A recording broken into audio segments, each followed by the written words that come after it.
What's up, YouTube? Eugene here. Hope you're all well. Did a little bit of sniffing today, some shopping. I do have an unboxing today. Picked up a Chanel from their Lay's Exclusives range.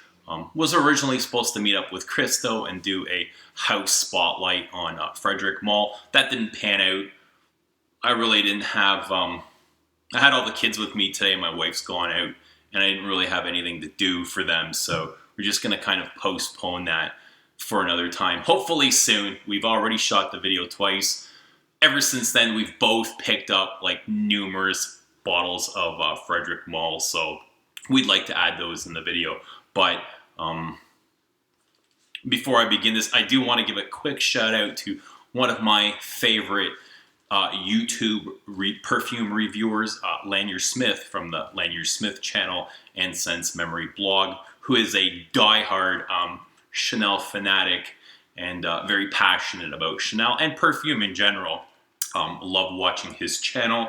He actually reviewed this perfume that I'm about to unbox the other day. It's not really why I bought it, but I love watching his channel, and I went to bed it was just the other night, and I couldn't sleep, and I remembered that I was scrolling through my YouTube feed at work that Lanyard had reviewed this perfume, so I got out of bed and I started watching his review, and it was excellent. So Lanyard, love your channel, love your passion for Chanel, for this brand that we share.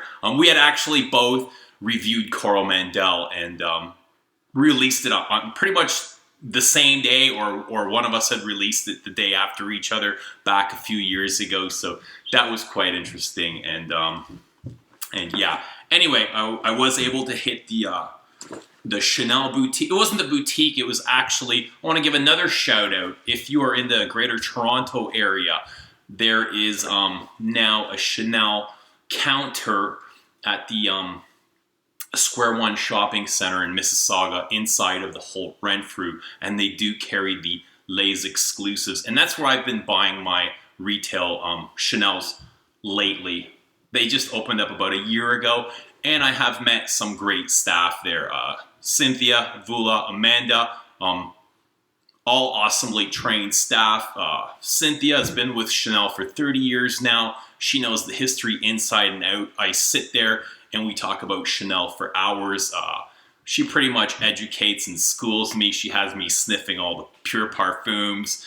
You know, we talk about the EDTs and the EDPs, the concentration changes, which I'll get into a little bit later. Some good, some bad. You know, it is what it is.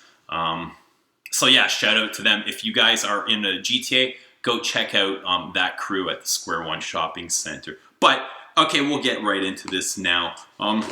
Lovely packaging. Cynthia did set me up with a ton of samples here, which she normally does. Here, she gifted me, this is the Boy 4ml Pure Parfum. I'm not sorry, it's the Eau de Parfum 4ml.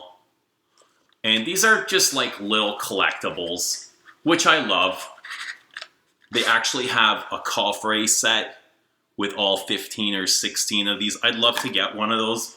I just got outbid on eBay the other day on a whole set.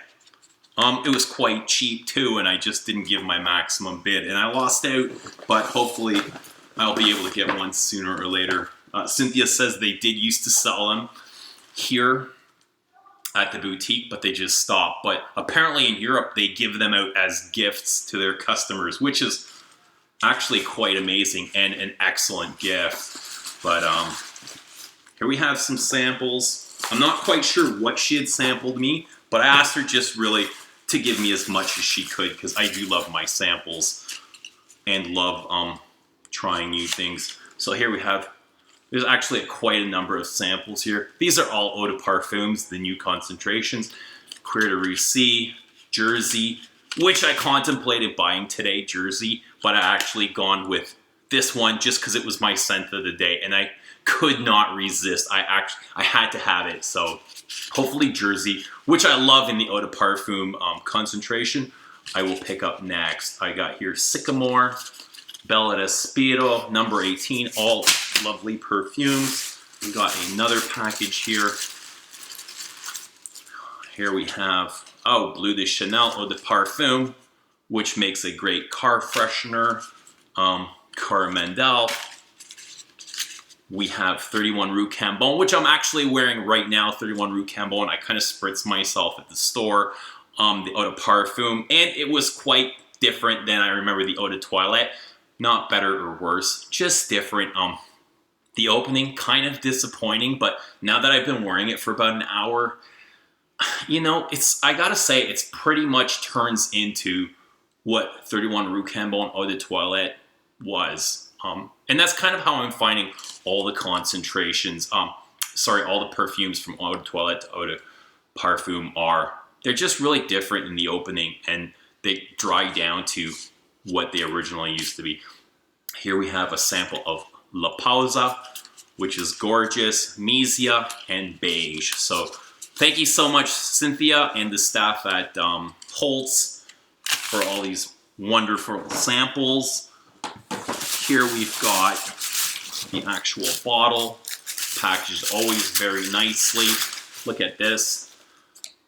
Nice tie, nice packaging.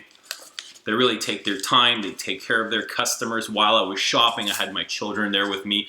Amanda was actually putting makeup on my youngest to keep him busy. She was drawing like skulls on his face.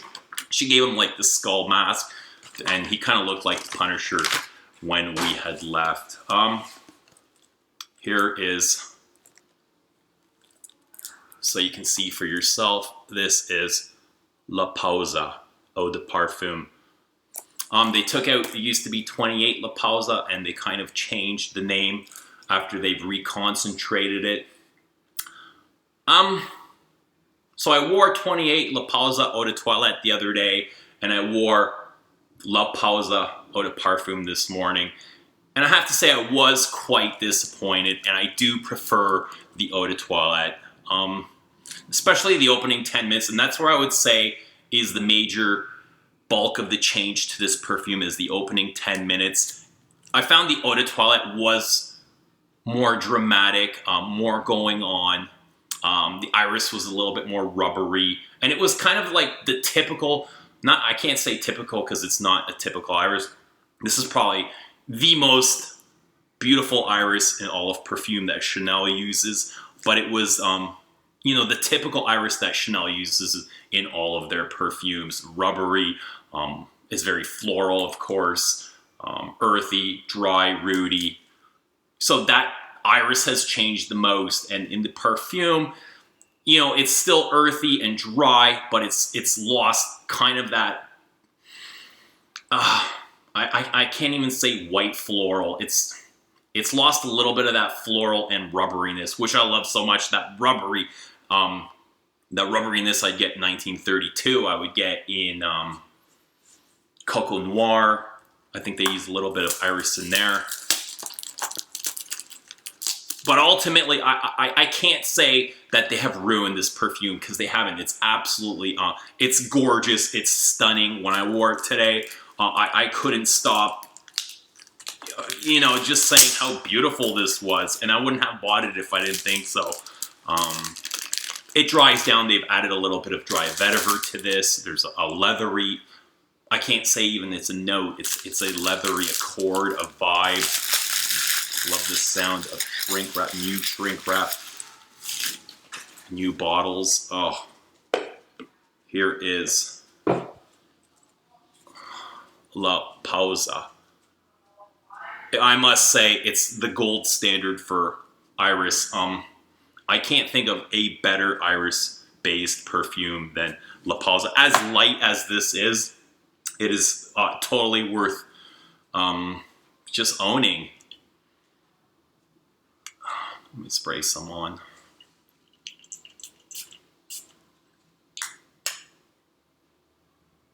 The one thing where I think they have improved on the Eau de Parfum is the performance. The performance is superb compared to the Eau de Toilette. And that's kind of where it does, it is worth the trade-off, is the performance. It lasts longer. I'm able to smell it better throughout the day, and just that kind of thing. But it is still quite powdery. It's got that leather accord.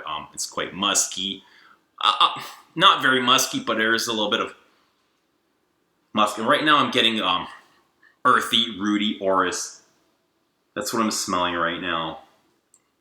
Just gorgeous. La Pausa. Yeah, hopefully next time I'll be able to pick up Jersey, which I love. I actually prefer the Eau de Parfum Jersey to the Eau de Toilette, which is also louder on me and lasts quite longer. But I know there's been a lot of talk about, the concentration changes. I can't say they really bother me. I'm not really into, they don't bother me. I can't imagine Chanel is going to ruin their perfumes, and give us shitty concentrations just to make a few bucks. There's no way they're going to ruin their reputation. This is probably one of the best exclusive ranges and oral line of perfumes in the world. I mean, in today's age where everything is oud and filler, and oud is pretty much like the dog food of perfume notes, that's, we're stuck with, and here we're given the greatest, or one of the greatest perfume lines in the world. Of course, Guerlain's Après Leonde is a pretty good iris as well. If you haven't, check out that one. Anyway, thanks for watching, and we'll see you again.